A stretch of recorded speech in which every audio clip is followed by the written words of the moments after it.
Well, one last question on the subject of firing Obama.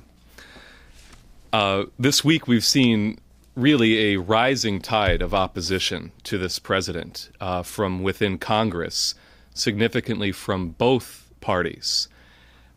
Just today, we learned that 26 U.S. senators have sent an open letter to James Clapper, the Director of National Intelligence, telling him that he's got to come clean on the NSA surveillance of American citizens.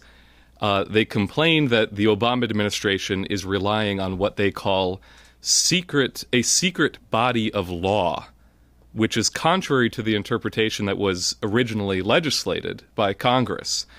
They accuse Clapper and other administration officials of intentionally misleading the U.S. Congress and the American people. They state that reliance on secret law to conduct domestic surveillance activities raises serious civil liberties concerns. And they demand immediate answers to a series of questions that they listed, including what additional surveillance is the NSA engaged in beyond the bulk, indiscriminate collection of telephone data that was exposed by Edward Snowden's leaks to The Guardian? And is the NSA collecting cell phone location data, effectively turning the American people's cell phones into de facto tracking devices? Significantly, of these 26 senators, only 4 of them are Republicans, 22 are Democrats.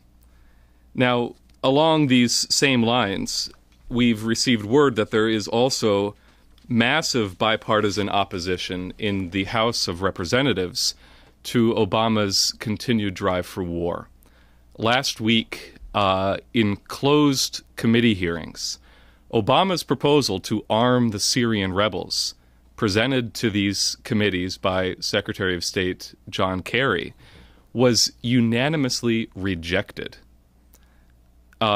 Since then, no fewer than a half a dozen, if not more, distinct resolutions and bills have been filed in the House of Representatives declaring that the Obama administration may not, under any circumstances, proceed with military involvement in the Syrian civil war unless he comes to Congress first to obtain direct congressional approval, of course, something that he did not do in the case of Libya.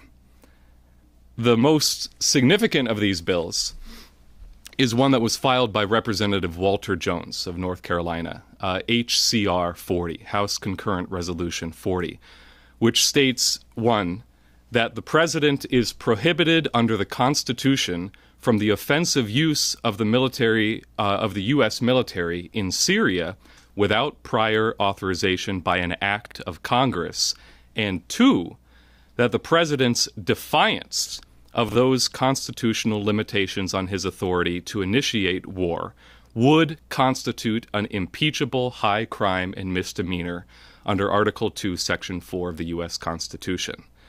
Now, Congressman Jones reiterated this threat very forcefully in a bipartisan press conference yesterday on this subject, which he participated in along with Senator Rand Paul, Republican Congressman Chris Gibson, and 2 Democrats, Rick Nolan and Peter Welch. What Jones stated is, verbatim, if 1 American soldier dies in Syria, I will initiate and introduce bills of impeachment against this president. And so this statement has received very extensive coverage in the national press. So my question for you is, since you have been at the center of catalyzing the opposition to this president, where do we go from here? Simply, we have to say that we need to establish a system of law which does not presently exist. And the only thing that can do that in a timely fashion is Glass-Steagall, immediate installation. because that opens everything up. What it does also, it kicks him out. And that's essential. And what you have also, you have to take into account this Snowden affair. Now, I'm not going to draw conclusions about what that's going to mean and what it's going to lead to. But there's some things about it that I cannot deny, I know. Not the details of who's doing what to whom. But it's obvious that what's happened, this is a systemic revolt against a president who is known to be a traitor to the United States. And you have these funny people of that generation and those particular kinds of gambling and similar skills. And they just were doing this work for the U.S. government, this kind of investigation for the U.S. government.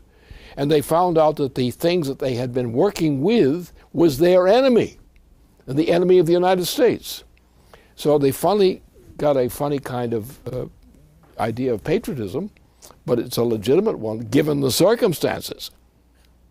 And obviously, everything indicates that Snowden is not a lone operative. Obviously, he went into a situation where he knew he could be murdered. Therefore, he was not going to waste his life on just being murdered. Obviously, there are a number of people out there of that generation and disposition and skills which are prepared to wage a war of that type against the traitors to the United States. And I think that that is probably one of the indicators of the early retirement of the presently, unfortunately, incumbent president.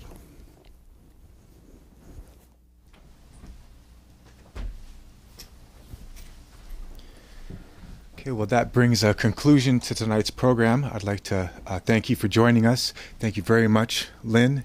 Thank you, Matt and Cody. And we'll see you next week.